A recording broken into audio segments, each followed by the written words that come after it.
பாஜகவை பொறுத்தவரை அவர்கள் இப்பொழுது ஒரு மிகப்பெரிய ராமன் எத்தனை ராமனடின்னு சிவாஜி கணேசன் நடித்த ஒரு படம் பார்த்துருப்பீங்க. ஆனால் அந்த படத்துலலாம் வராத ஒரு ராமன் இன்னைக்கு மோடிக்கிட்ட சிக்கியிருக்கிறார். அதான் பாஜக ராமன். அவரை சங்கி ராமனாக மாற்ற முயற்சிக்கிறார்கள். அப்போ நம்முடைய ஒன்றிய நிதியமைச்சர் பாஜக என்ன சொன்னாங்கன்னா, நீங்கள் வீட்டில் விளக்கேற்றுங்க, அது கூட வீட்டில் விளக்கேற்றக்கூடாதான், வீட்டில் லைட்டை பூரா ஆஃப் பண்ணிவிட்டு ஒரே ஒரு விளக்கை மட்டும் மூளையில் ஏற்றி வைங்க. ஏன்டா லைட்டை ஆஃப் பண்ண சொல்கிறீங்கன்னா, அப்போ தான் கொரோனாவுக்கு நீங்கள் எங்கே இருக்கீங்கன்னு தெரியாது, உங்களை பூரா ராகுல இருட்டில் தேடிக்கிட்டு இருக்கோம். அப்புறம் என்ன செய்யணும், வீட்டை விட்டு வெளியே வந்துடுங்க. இந்த 10 வருஷம் ஆட்சியில் எல்லோரும் வீட்டை விட்டு வெளியே தான் வந்திருக்கோம். வெளியே வந்து வீட்டில் மணி இருந்தால் எடுத்து ஆட்டுங்க. உங்கள் வீட்டில் மணி இருக்க வாய்ப்பு இல்லைன்னா தட்டு டம்ளர் இருந்தால் எடுத்து வச்சு டண்டனக்கான்னு வாசல் இருந்துன்னு அடிங்க. நீங்கள் பாபர் மசூதி இடிப்பு வழக்கில் உச்சநீதிமன்றம் வழங்கிய தீர்ப்பு பார்த்தீங்கன்னா, இடித்தவர்களுக்குத்தான் இடம் சொந்தம் என்று சொன்னால், ஓட்டையை போட்டு ஆட்டையை போட்டு முருகனுக்கு தானே இந்த நகைக்கடை எழுதி வைக்கணும். அவனும் இடிச்சுத்தானே இந்த வேலையை பார்த்துருக்கான். தோழர்களே, நீதித்துறையும் கூட இன்றைக்கு அவர்களுடைய இந்த நாடாளுமன்றம், நான் உண்மையிலே 2 மாதங்களுக்கு முன்னால் நாடாளுமன்றத்துக்கு போனேன். எங்களுடைய தோழர் வெங்கடேசன் அழைச்சிட்டு போனார். இந்த பழைய இப்போ இருக்குல்ல, வாசு சரியில்லைட்டாங்க. அதுக்கு 8 இடத்துல சோதனை பண்ணுறாங்க. ஏன்டா வந்தோம்னு ஆகிப்போச்சு. கடைசியாக என் பையில் ஒரு 4-5 சில்லறை காசு இருந்துச்சு. அதை கூட வாங்கி வச்சுக்கிட்டாங்க. என்னடா சில்லறை காசை எடுத்து வீசினா எம்பிக்களுடைய உயிருக்கு ஆபத்து ஏற்பட்டுருமா. சில்லறை காசை கூட விடலை, சில்லறை பசங்களை பூரா உள்ளே விட்டாங்க. அதுக்கு கையெழுத்து போட்டது ஒரு பாஜக எம்பி. அவர் உள்ளேயே இருக்கார். என்னையா நடக்குதுன்னு கேட்டதுக்கு, எங்கள் மதுரை பக்கத்தில் என்ன தெரியுமா சொல்லுவாங்க, இந்த வாழைப்பழமெல்லாம் சரியாக பழுக்கலைன்னா புகை போடுவாங்க, கேள்விப்பட்டிருக்கீங்களா? அது மாதிரி ஜனநாயகத்தை பழுக்க வைக்கிறதுக்கு புகை போட்டிருக்காங்க. ஜனநாயகம் நல்லா பழுக்கணும் அப்படின்னு சொல்லி புகை போட்டிருக்காங்க. யோசித்து பார்த்தால் நண்பர்களே, இன்றைக்கு நடந்து கொண்டிருப்பது தேர்தல் ஆணையரை இனிமேல் அவரே போட்டுக்குவார். தபால் துறை மசோதா எல்லா எம்பிக்களையும் வெளியே அனுப்பிவிட்டு இன்னைக்கு நாடாளுமன்ற ஜனநாயகம், மக்கள் அதிகாரம் அமைப்பு என்பது இந்த தேர்தலிலே மக்களுடைய கைக்கு நாம் அதிகாரம் வந்துவிடும் என்று நினைக்கவில்லை. ஆனால் இருக்கிற குறைந்தபட்ச ஜனநாயகத்தையும் கூட பாதுகாக்க வேண்டிய மிகப்பெரிய அவசியம் இருக்கிறது.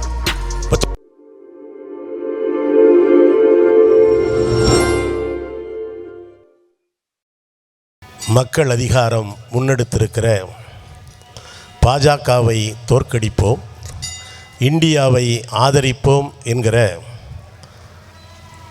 இந்த தேர்தல் பிரச்சார பொதுக்கூட்டத்தினுடைய தலைவர் அவர்களே, மேடையிலே அமர்ந்திருக்கிற நான் பெரிதும் மதிக்கக்கூடிய ஜனநாயக மதச்சார்பற்ற இடதுசாரி இயக்கங்களினுடைய மதிப்புமிக்க தலைவர்களே, தமிழகம் முழுவதிலுமிருந்து வருகை தந்திருக்கிற அன்பிற்கினிய தோழர்களே, உங்கள் அனைவருக்கும் என்னுடைய பணிவான வணக்கத்தையும் புரட்சிகர வாழ்த்துக்களையும் முதலிலே தெரிவித்துக் கொள்கிறேன். கூட்டத்தினுடைய தலைவர் நேர நெருக்கடியை சுட்டிக்காட்டினார். நிச்சயமாக நேர நெருக்கடியை விட தேச நெருக்கடி இன்றைக்கு அதிகமாக இருக்கிற சூழலில் காலம் கருதி மிகச் சுருக்கமாக, ஏன்னா இந்த ஊரை சேர்ந்தவர் தான் பொதுவாக காலம் பொன் போன்றதுன்னு சொல்லுவாங்க. இந்த ஊரை சேர்ந்தவர் தான் முத்தமிழ் காவலர் கியாபே விஸ்வநாதம் அவர்கள். அவர் சொல்லுவார், காலம் உயிர் போன்றது அப்படிம்பார். இப்போ நான் பேசுகிற 10 நிமிஷம் என் உயிர் மட்டும் இல்லை, உங்கள் உயிரும் சம்மந்தப்பட்டிருக்கு என்கிற உணர்வோடு ஒரு சில செய்திகளை மட்டும் உங்களுடைய மேலான வந்திருக்கிற தோழர்கள் எல்லாம் அன்றாடம் பரப்புரை செய்பவர்கள், அரசியல் விழிப்புணர்வு மிக்கவர்கள், மிகச்சிறந்த களப்போராளிகளாக இருக்கக்கூடிய தோழர்கள். எனவே உங்களுக்கெல்லாம் அனைத்தையும் சொல்லி அதன் பிறகு பேச வேண்டிய அவசியம் இல்லை.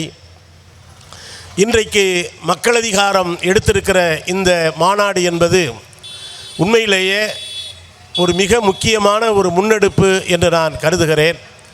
நான் சார்ந்திருக்கக்கூடிய மார்க்சிய கம்யூனிஸ்ட் கட்சியின் சார்பில் இந்த இடதுசாரி ஒற்றுமை மேன்மேலும் வலுப்பட வேண்டும். இன்றைக்கு நாடு சந்திக்கிற நெருக்கடியை நாம் அனைவரும் சேர்ந்து இந்த பாசிசத்தை எதிர்கொள்ள அணிவகுத்து நிற்க வேண்டும் என்கிற வேண்டுகோளை முன்வைத்து, அன்பிற்கினிய தோழர்களே, இங்கே அண்ணன் வேலுச்சாமி அவர்கள் பேசினார்கள். இங்கே அண்ணன் இளங்கோவன், பேராசிரியர் ஜவஹருல்லா போன்ற பேராளுமைகள் எல்லாம் மேடைக்கு வந்த பிறகு நான் வருவது கொஞ்சம் குற்ற உணர்வாக இருக்கிறது. இங்கே தாமுயக்காசாவினுடைய நிகழ்வு ஒன்று இன்றைக்கு காலையிலே சென்னையில் நான் காலையிலே முடித்துவிட்டு மதியம் அந்த ரயிலை பிடித்து ஓடோடி வந்தேன். வந்த உடனே தொடர் கோபனுக்கு ஃபோன் பண்ணேன். லேசாக மழையாக இருக்கே, என்ன செய்கிறது அப்படின்னு. நீ எதாக இருந்தாலும் வந்துட்டு புயலே அடித்தாலும் கூட்டம் நடக்கும் அப்படின்னாரு. அதனால் வேகமாக வந்துட்டேன். தொடர்களே, இன்றைக்கு பாஜகவை பொறுத்தவரை அவர்கள் இப்பொழுது ஒரு மிகப்பெரிய ராமன் எத்தனை ராமனடின்னு சிவாஜி கணேசன் நடித்த ஒரு படம் பார்த்துருப்பீங்க. ஆனால் அந்த படத்துலலாம் வராத ஒரு ராமன் இன்றைக்கி மோடிக்கிட்ட சிக்கியிருக்கிறார். அதான் பாஜக ராமன். அவரை சங்கி ராமனாக மாற்ற முயற்சிக்கிறார்கள். பொதுவாக ஒரு பத்திரிகையை கொடுத்தா என்ன சொல்லுவாங்கன்னா, கட்டாயம் வந்துருங்க அப்படி தான் சொல்லுவாங்க. இவங்க வித்தியாசமானவங்க. பத்திரிகையை கொடுத்துட்டு யாரும் வந்துடாதீங்கன்னு சொல்கிறதுக்கே ஒரு பத்திரிக்கை அடிச்சிருக்காங்க. வீடு வீடாக பத்திரிகையை கொடுத்துட்டு நீங்கள் யாரும் வந்துடாதீங்க, நம்மளை வர வேண்டாம், நம்ம வர சொன்னாலும் போகிறதில்லை. நான் இந்த மேடையில் நின்று கம்பீரமாக சொல்ல முடியும்.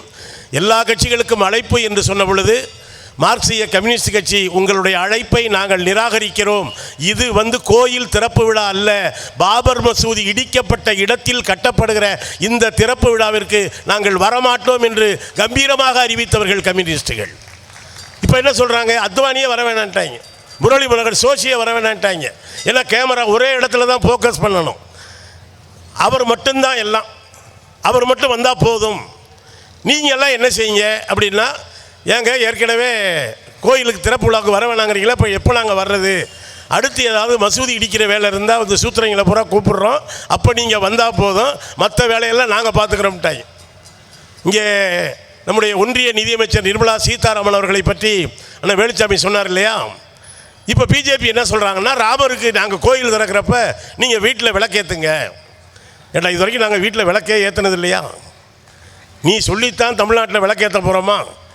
ஏன்னா இவங்க விளக்கேற்ற அடிக்கடி சொல்கிறாங்க. இதே மாதிரி கொரோனா வந்த பொழுது ஒரு தடவை சொன்னாங்க, ஞாபகம் இருக்கா உங்களுக்கு? அப்போல்லாம் கொரோனா என்னன்னே நமக்கு தெரியாது. அதை கூட இந்த சங்கிகள் ஒரு மதத்தோடு முடிச்சு போட்டு, ஒரு டெல்லியிலே நடைபெற்ற ஒரு இஸ்லாமிய அமைப்பினுடைய மாநாட்டோடு முடிச்சு போட்டு, அப்போ ஒரு அம்மா இங்கே சுகாதாரத்துறை செயலாளர் இருந்துச்சு, சிங்கிள் சோர்ஸ்ன்னு அடிக்கடி டிவியில் சொல்லிக்கிட்டே இருக்கும். அப்போ நம்முடைய ஒன்றிய நிதியமைச்சர் பாஜக என்ன சொன்னாங்கன்னா, நீங்கள் வீட்டில் விளக்கேற்றுங்க. அது கூட வீட்டில் விளக்கேற்றக்கூடாதான், வீட்டில் லைட்டை பூரா ஆஃப் பண்ணிவிட்டு ஒரே ஒரு விளக்கை மட்டும் மூளையில் ஏற்றி வைங்க. ஏன்டா லைட்டை ஆஃப் பண்ண சொல்கிறீங்கன்னா, அப்போ தான் கொரோனாவுக்கு நீங்கள் எங்கே இருக்கீங்கன்னு தெரியாது, உங்களை பூரா ராகுல இருட்டில் தேடிக்கிட்டு இருக்கோம். அப்புறம் என்ன செய்யணும், வீட்டை விட்டு வெளியே வந்துடுங்க. இந்த 10 வருஷம் ஆட்சியில் எல்லோரும் வீட்டை விட்டு வெளியே தான் வந்திருக்கோம். வெளியே வந்து வீட்டில் மணி இருந்தால் எடுத்து ஆட்டுங்க. உங்கள் வீட்டில் மணி இருக்க வாய்ப்பு இல்லைன்னா தட்டு டம்ளர் இருந்தால் எடுத்து வச்சு டண்டனக்கான்னு வாசலில் இருந்துன்னா அடிங்க. இது நடந்துச்சா இல்லையா? நான் எதையும் கற்பனையாக சொல்லலை. இது நம்மளை மாதிரி தண்டனக்கா அடித்தா பரவாயில்ல. ஒன்றிய நிதியமைச்சரை எல்லா வேலையும் விட்டுட்டு வாசலில் வந்து குடும்பத்தோடு நின்றுக்கிட்டு தட்டெடுத்து அடிக்குது. பக்கத்தில் வந்து கேட்குறாங்க, என்னம்மா ஒன்றிய நிதியமைச்சர், நீங்கள் ஏதாவது நிதி ஒதுக்கி தடுப்பூசி கண்டுபிடிக்கலாம்னா இப்படி விளக்கை ஏற்றி வச்சுட்டு வெளியே நின்று தட்டோடு நிற்கிறீங்கன்னு கேட்டால், நாங்கள் இன்னும் கொஞ்சம் காலம் ஆட்சியில் இருந்தால் எல்லா பேரும் தட்டோடு தான் நிற்க போகிறோம், அதனுடைய சிம்பாலிக்காக தான் நான் நின்று காட்டுறேன், நாங்கள் ஆட்சியில் எப்படி தட்டோடு நிற்கிறது. அவர்களை இன்றைக்கு ராமரை வைத்து அவர்கள் நடத்துகிற அரசியல்.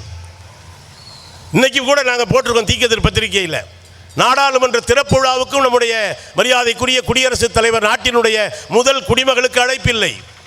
ராமர் கோயில் இவர்கள் நடத்துகிற திறப்பு விழாவுக்கும் நம்முடைய குடியரசுத் தலைவருக்கும் அழைப்பில்லை.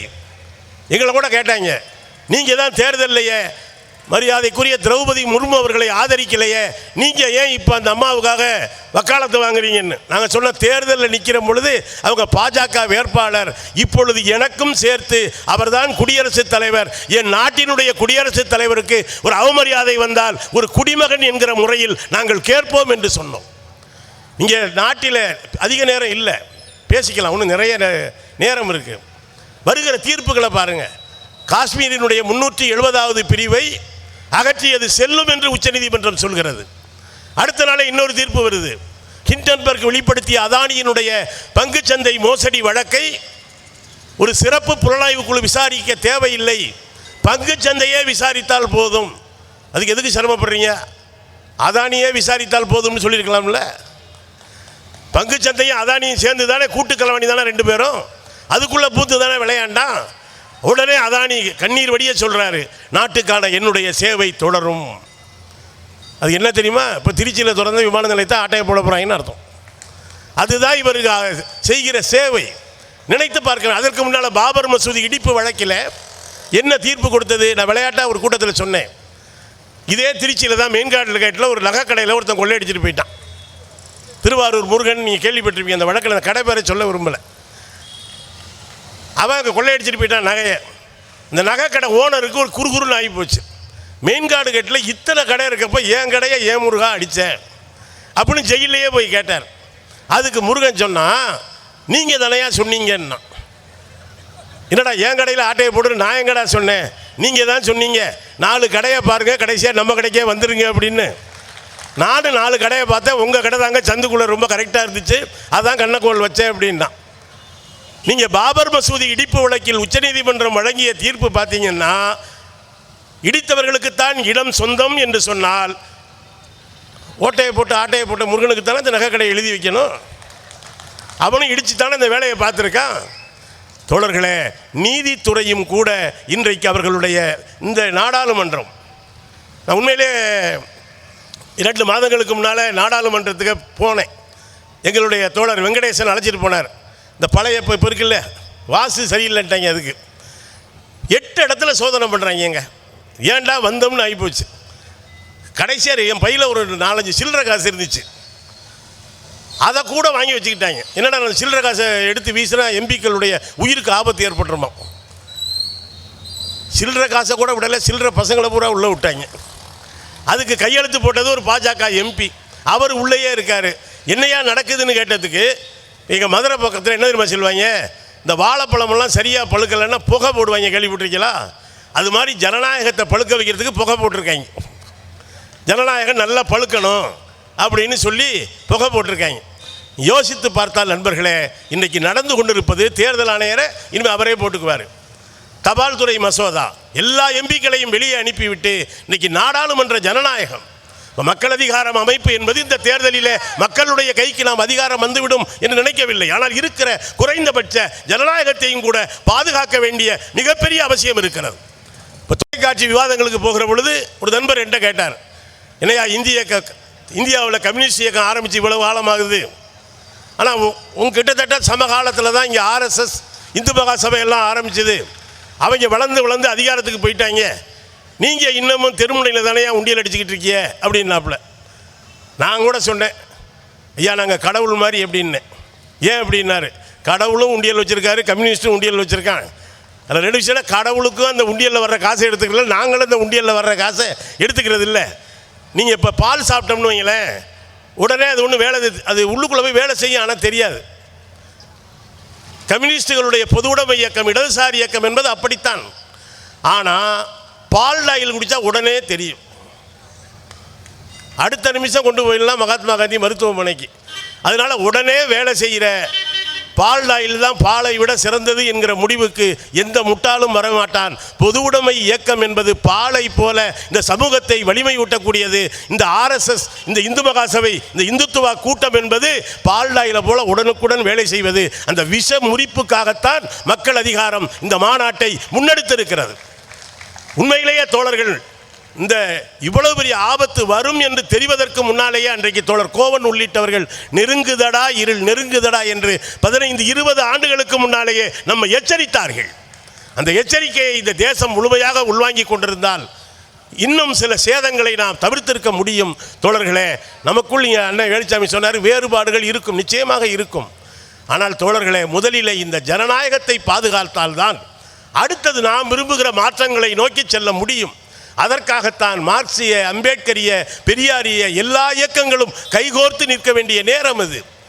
எல்லா இயக்கங்களும், எல்லா அரசியல் இயக்கங்களும் தமிழ்நாட்டை பொறுத்தவரையில் அவர்களுக்கு ரொம்ப கோபம் வருது. ஏன்னா தமிழ்நாடு அவங்களால புரிஞ்சிக்கவே முடியலை.